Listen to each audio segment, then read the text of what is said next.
안녕하세요. 12월 9일 토요일입니다. 오늘은 데살로니가 후서 3장 16절입니다.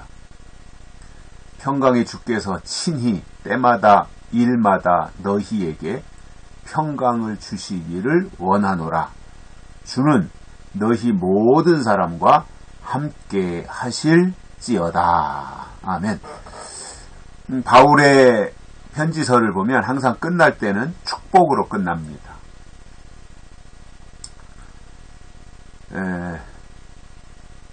하나님의 평강이 모든 사람과 함께하기를 원하는 이 모습. 또 18절에서 보면 주 예수 그리스도의 은혜가 너희 무리에게 있을지어다. 은혜가 있을지어다. 이것이 이제 신약에 와서 교회의 축도가 되는 거죠. 그러면 바울은 예수님을 어떻게 표현했어요? 평강의 주님이라고 말하고 있습니다. 평강을 주시는 분.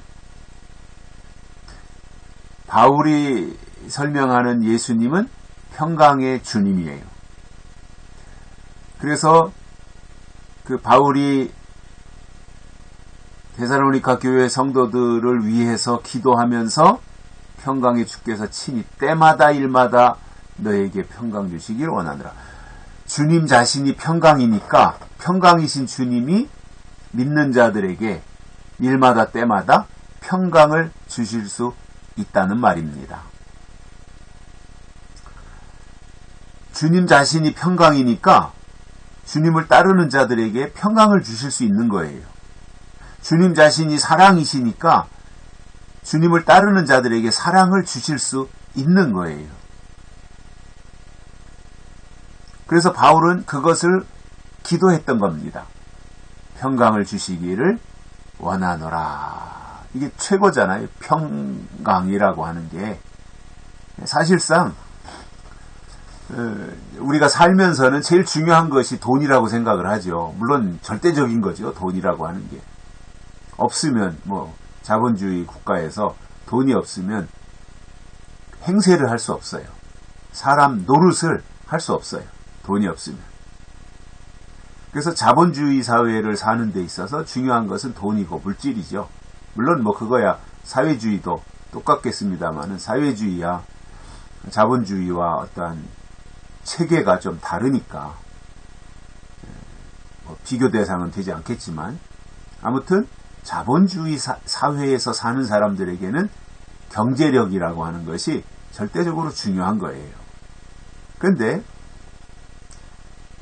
엄밀한 의미에서 보면 돈보다도 더 중요한 것이 뭐냐면 평강이에요. 사실은.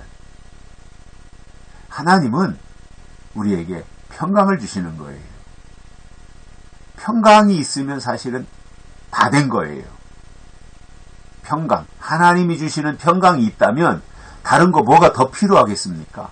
평강 안에 다 있는데 그래서 하나님이 주신 평강이 있다면 다른 것은 그다지 필요하지 않을 수 있는 거거든요.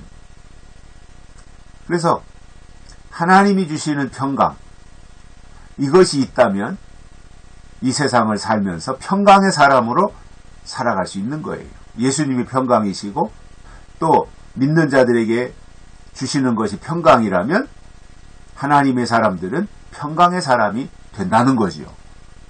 그래서 늘 평화가 있고 강건함이 있고 평안함이 있고 강건함이 있고 이것이 이루어져야 되는 거죠. 그래서 평화의 사람은 기쁨의 사람이 되는 거고요. 기쁨의 사람은 행복의 사람이 되는 거잖아요. 이게 다 연결되어 있는 거 아닙니까? 하나님이 평강을 주시니까 그에게는 기쁨이 있고 기쁨이 있으니까 행복이 있는 것이고 만족이 있는 것이고 이것이 다 연결이 되어 있는 거지 않습니까? 그래서 하나님이 사람에게 주시는 최고의 복이 있다면 저는 평강이라고 봅니다. 평강 속에 임마누엘도 들어있고요. 여호와 이레도 들어있고요. 여호와 샬롬도 그 안에 들어있는 것이고요. 그래서 이 사실은 평강이 중요한 거예요.